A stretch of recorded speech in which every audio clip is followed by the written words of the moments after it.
the hidden truth about Jehovah's Witnesses that few people talk about. Jehovah's Witnesses are one of the most discussed religious groups worldwide, with millions of members spread across over 240 countries. Their influence is undeniable, but what do they really believe? Why do their teachings inspire such strong devotion while sparking controversy, especially among those who leave? In this video, we will uncover facts about Jehovah's Witnesses that are rarely talked about, from their strict rules and refusal of blood transfusions to the practice of shunning former members.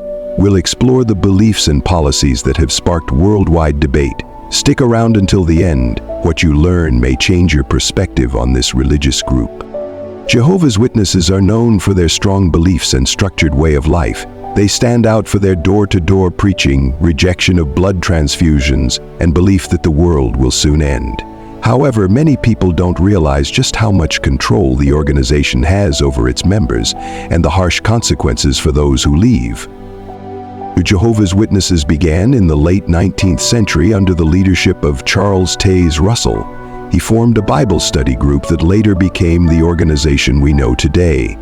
From the start, they rejected traditional Christian beliefs such as the Trinity and the idea of hell, and they repeatedly predicted the world's end, adjusting their timeline every time their predictions failed.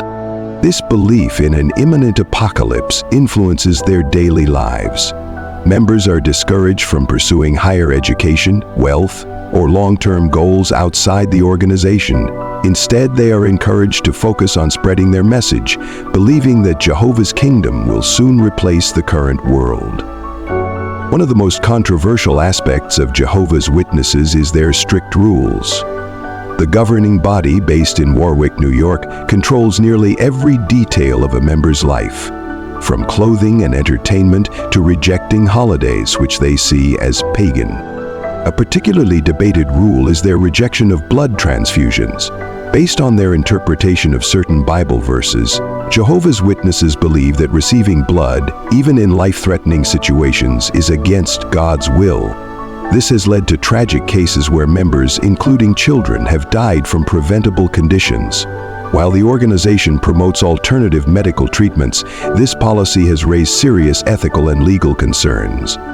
Another controversial practice is disfellowshipping. Members who break the rules or leave the faith are completely cut off from family and friends who still belong to the group. This includes parents, siblings, and spouses. Many former members describe this as emotionally devastating, often leading to depression, loneliness, and in extreme cases, even suicide. The organization defends this practice as a way to maintain spiritual purity, but experts view it as a means of control. Before we continue, I need your help, brothers and sisters. We have a goal to reach 50,000 subscribers this year, and we can't do it without every single one of you. If you're enjoying this video, please hit the like button and subscribe to the channel. Your support helps us share more fascinating content like this. Now, let's continue. Jehovah's Witnesses have also been criticized for how they handle child abuse cases. Investigations in several countries, including Australia, have revealed that the organization prefers to handle such cases internally rather than reporting them to authorities. Their two-witness rule requires at least 2 eyewitnesses to prove a sin has occurred, making it almost impossible for abuse victims to get justice. In Australia alone, a government inquiry found over 1,000 cases of abuse over 50 years that were never reported to the police. Similar findings have been reported in the UK and US, leading to lawsuits against the group. Jehovah's Witnesses are also discouraged from pursuing higher education. While attending university is not officially banned, members are strongly advised against it. The organization warns that higher education exposes young people to worldly influences and distracts from devotion to Jehovah.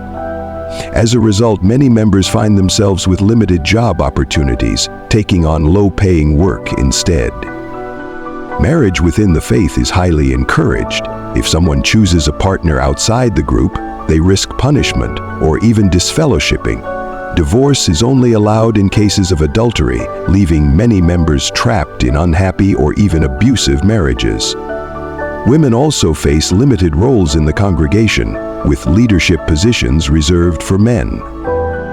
For Jehovah's Witnesses, the congregation provides a strong sense of community and support, but membership comes at a cost. Strict rules, limited personal freedoms, and the risk of total isolation if one leaves.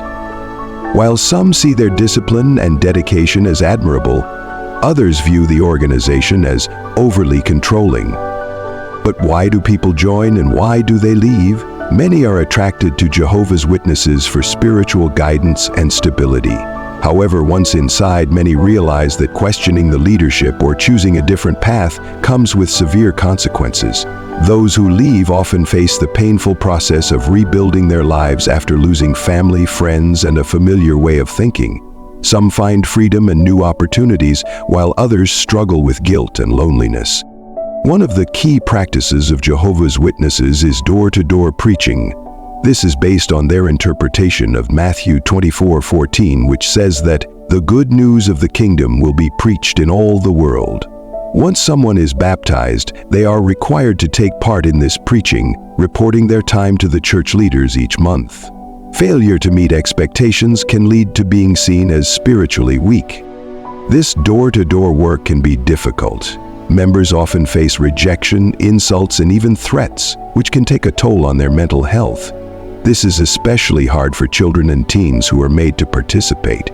The group teaches that enduring this hardship proves loyalty to Jehovah, and that suffering is a test of faith. Sacrifice is another key part of their teachings. Members are taught to put Jehovah and the organization above everything else, sometimes even their own dreams. Many give up job opportunities, relationships with non-members, and their health to remain obedient. This sacrifice is seen in their refusal of blood transfusions. They believe that the Bible completely forbids using blood, even in life-threatening situations. This belief has led to unnecessary deaths, even though alternative medical treatments are suggested. Some hospitals have developed special procedures for Jehovah's Witnesses, but these methods are not always effective in emergencies. Jehovah's Witnesses also have strict rules about lifestyle. Everything from the music they listen to, the clothes they wear, to how they date and marry is controlled. Women must dress modestly and avoid revealing clothes, while men are expected to look neat and conservative.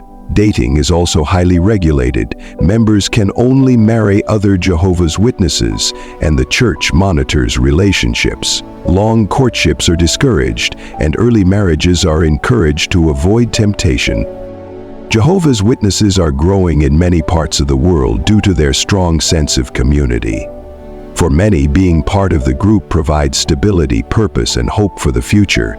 But the question remains, is it just a religious group, or does it control its members too much, limiting their freedom? Leaving Jehovah's Witnesses is not easy. For many, it's not just about faith, it's a way of life. Leaving means losing family, friends, and a whole way of thinking. Many former members say the experience was traumatic. It's not just a spiritual decision, it's an emotional and mental struggle. Many begin to question the group when they notice contradictions in teachings, experience unfair treatment, or face difficult choices between their beliefs and well-being. Common questions include, why haven't their prophecies about the end of the world come true? Why is the group so controlling? Why is leaving so harshly punished? These doubts can lead to a long period of crisis. Leaving can happen in different ways. Some stop attending meetings and gradually distance themselves, while others write a letter of resignation and are immediately cut off from the group. Once disassociated, they are completely shunned. No one within the organization is allowed to speak to them. The stories of those who are shunned are heartbreaking. Some describe being told by their parents to leave the house and never return. One former member said, "I remember the day I left. My mother told me I wasn't her child anymore. She wouldn't hug me and asked me to pack my things. I've never spoken to her since." Losing family is one of the hardest parts of leaving. Many former members struggle with limited education and job prospects. Since higher education is discouraged, leaving the group often means facing a lack of skills needed for a career. One man said, "I spent my whole life thinking the world would end soon. I never worried about studying or building a career. When I left, I had nothing. No degree, no job, no connections. It was scary starting over. Some people manage to rebuild their lives with the help of support groups made up of former Jehovah's Witnesses. These groups offer emotional support, legal help, and a community that understands their struggles. Many find new purpose and learn to form meaningful relationships outside of the organization. However, this process takes time and can be difficult. Despite the challenges, many former members say they feel freer after leaving. One man who spent 40 years in the organization said, "For the first time, I can think for myself. I can read what I want, talk to whoever I want, and make my own choices." However, the struggle doesn't end once they leave. Jehovah's Witnesses remain a powerful organization, and their influence continues to grow in some countries. Despite the reports of abuse, secrecy, and control, the group continues to expand. Some governments have taken action, such as banning Jehovah's Witnesses in Russia or imposing fines for not reporting abuse cases. The fight for justice continues. Many of the organization's rules still harm thousands of people, and the fear of being cut off remains a powerful tool for control. More people are speaking out, sharing their stories, and warning others about the dangers of religious manipulation. The big question is, how much control should a religious group have over its members?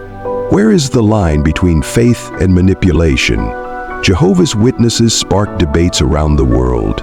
Some see them as a community of faith, while others view them as a controlling group. One thing is clear: the impact on both current members and those who have left is deep and lasting. This analysis has explored their history, beliefs, structure, and the struggles of those who leave. But the future remains uncertain. What does it hold for Jehovah's Witnesses in a changing world?